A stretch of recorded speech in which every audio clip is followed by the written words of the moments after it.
Hi friends, welcome back to our channel Sri vlogs. అందరూ ఎలా ఉన్నారు ఫ్రెండ్స్? నేనైతే చాలా బాగున్నాను. మీరు కూడా బాగుండాలనే కోరుకుంటున్నాను.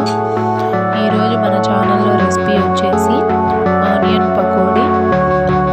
రెసిపీ చూసే ముందు ఇంకా ఎవరైతే మన ఛానల్ని సబ్స్క్రైబ్ చేసుకోలేదో వెంటనే సబ్స్క్రైబ్ చేసుకోండి.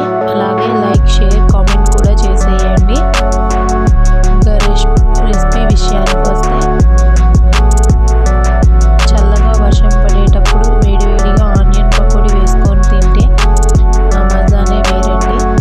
ఇప్పుడు ఇక్కడ ఆనియన్ పకోడీ ఎలా వేయాలో నేను మీకు క్లియర్గా ఎక్స్ప్లెయిన్ చేస్తాను. వీడియో స్కిప్ చేయకుండా ఎండ్ వరకు చూడండి. టేస్ట్ అయితే చాలా బాగుంటుంది. మీరు కూడా ట్రై చేసి కామెంట్ చేయండి. ముందుగా నేనైతే ఒక 1/2 kg ఆనియన్స్ అయితే తీసుకున్నాను. వీటిని వీడియోలో చూపించిన విధంగా సన్నగా అయితే కట్ చేసుకున్నాను. తర్వాత ఒక 7-8 పచ్చిమిర్చిని అయితే తీసుకున్నాను. వాటిని కూడా వీడియోలో చూపించిన విధంగా సన్నగా అయితే కట్ చేసుకున్నాను. ఇలా కట్ చేయడం వలన చిన్నపిల్లలు కూడా ఈజీగా తింటారండి. మీరు కూడా ఇలా ట్రై చేయండి. మీ ఇంట్లో కిడ్స్ ఉంటే ఇలా ట్రై చేస్తే వాళ్ళు ఈజీగా తింటారు. ఇలా మొత్తం నీట్గా అన్నీ కట్ చేసి పక్కన పెట్టుకున్నానండి.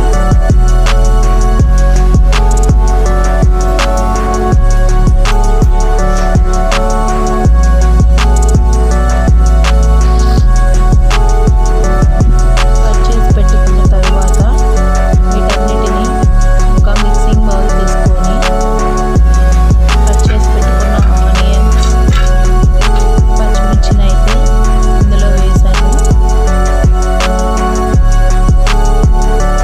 తర్వాత ఇక్కడ నేను 2 cups వరకు శనగపిండిని అయితే తీసుకున్నాను.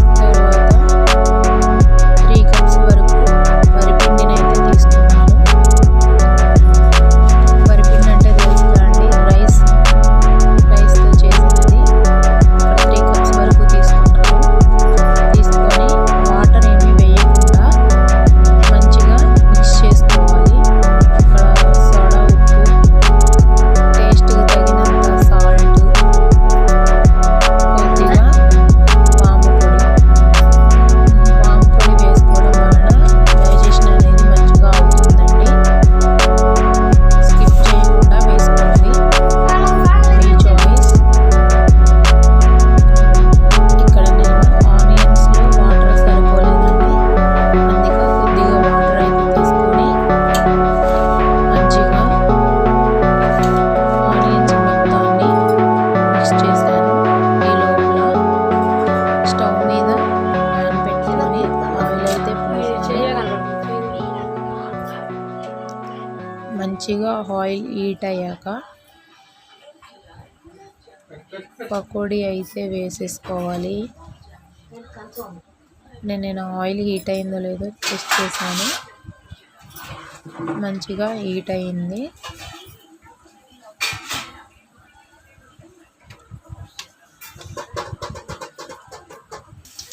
నాకు ఇక్కడ వీడియో తీసే వాళ్ళు ఎవరూ లేరు ఫ్రెండ్స్, అందుకే కొంచెం అటు ఇటు అయింది, అడ్జస్ట్ చేసుకోండి. ఇక్కడ నేనైతే మంచిగా ఆయిల్ హీట్ అయిన దాంట్లో పకోడీ అయితే వేసాను.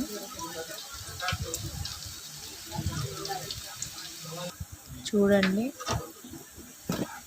పకోడీ అయితే ఇలా ఎర్రగా వేయించుకోవాలి. ఎర్రగా వేయించుకుంటేనే మంచిగా లోపల కూడా ఉడుకుతుంది.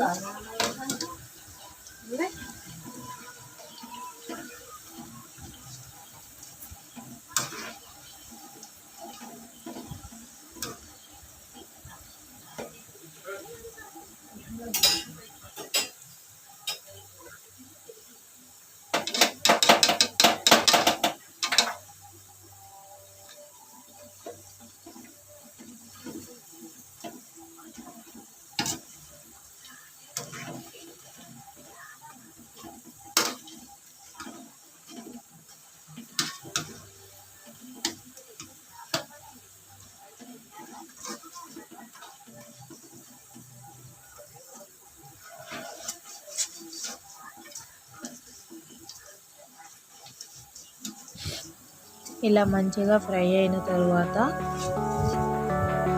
ఆయిల్లో నుంచి సపరేట్ చేసి